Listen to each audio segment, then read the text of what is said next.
Thank you very much, Presiding Officer.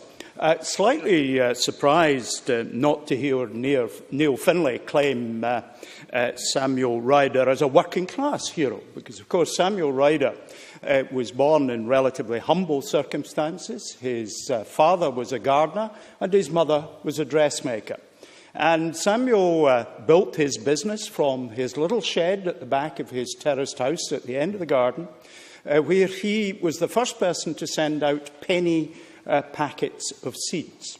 He did so by posting them on a Friday to make sure that his working-class clients received the seeds on Saturday morning, so that on their day off on Saturday afternoon they could work in their allotments with the seeds that he sent. He built his fortune, which led to his endowing the Ryder Cup, from entirely working-class background. And I hope Mr Findlay, when he reads the official report, will tack tent of that background that he had. Now, of course, there is a reason, perhaps, that he did not particularly speak about Samuel Ryder, because Samuel Ryder was also a politician. And I was surprised not to hear Tavish Scott make reference of it, because Samuel Ryder got elected to St Albans Town Council in 1903. He became the Lord Mayor in 1905 and continued to serve on the council until 1916. He was, of course, as a Liberal, extremely critical of his predecessors, also Liberals, in office, so perhaps that explains why Tavish Scott said little of him. Golf is, of course, par excellence, in our country, a sport that's broadly open to all. My wife in the 1980s had staff in Tokyo, and she told me, based on that, that to join a golf club in Tokyo cost over £1 million at that time. Not £1 million yen, £1 million. And, furthermore, the golf clubs in Tokyo were only driving ranges. They weren't golf clubs with 18 holes of grass that you could play what we associate golf with around. So in many other countries, this is a sport of the elite. But in Scotland, every town and village has some engagement with golf. It is a very different kind of sport for us. And that is why it is important internationally that we're host to the Ryder Cup. But it's important for all the people of Scotland that we host the Ryder Cup, because it is a sport for the masses in a way that it may not so readily be elsewhere. Tavish Scott also mentioned about Colin Montgomery. Well, he was the Ryder Cup captain in 2010 when victorious, and he played in the Ryder Cup on 5 occasions. He says, of course, that Scotland is home for me on the website. Now, like others, my golfing experience is perhaps more limited than I would wish. However, I'm going to make a unique claim as the only member speaking in this debate whose average score on championship courses is par. I should, however, explain that I had, in the mid-90s, flown my pals Lawrence and Tom across to play the Machrie course on Isla.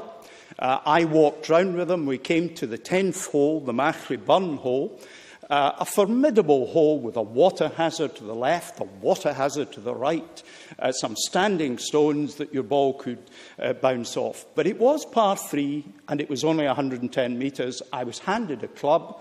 I fluked the ball onto the edge of the green, fluked the ball within 6 inches of the hole, got the ball down and parred that championship hole. I handed the golf club back because I do not want to compromise my average score of par on a championship course.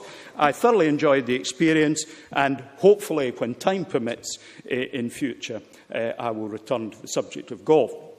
Now, golf, of course, is a very important business as well as a very important recreation. For the north east of Scotland, we probably underperformed to some extent in terms of tourism. But one of the big draws that we do have, and the Ryder Cup will introduce our local golf courses to a wider audience, I hope, is our golf courses. Starting with the Duff House Royal Golf Club in Banff. This was redesigned in 1923 by Dr. Alistair Mackenzie, who went on to design the world-famous Augusta National. An excellent course, a classic links course, and a course with a wide membership of social members, because the 19th hole is as famous as the other 18. Fraserburgh Golf Course, one that a well-known politician, the First Minister, plays on from time to time. And if you haven't played with the First Minister, let me just give you a little advice. He doesn't play a great deal, he has no handicap, but don't be deceived. He will exploit that lack of handicap at the outset. Don't let him con you. He's much better than most golfers who don't have a handicap. The club itself describes the course in challenging terms as having undulating fairways, wonderful views, spectacular holes, a true links adventure from start to finish. Peterhead has a golf course as well. Bucky, Strathleen Golf Course.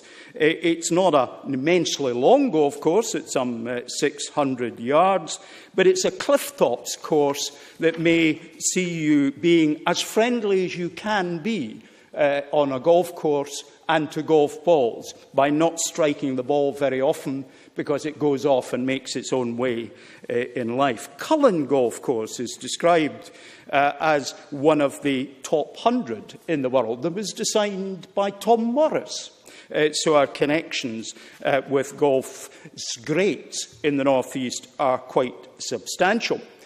One of the reasons, perhaps, that I did not get terribly engaged with golf, my father, like myself, essentially right-handed, for some reason unknown to me, played golf left-handed. And therefore his golf clubs were left-handed golf clubs, which made it rather difficult for me. So if I've not been as engaged with golf as I might be, I entirely blame my father. One of my interests, too, is aviation, and when I flew my pals to Islay, that was me exercising that particular interest.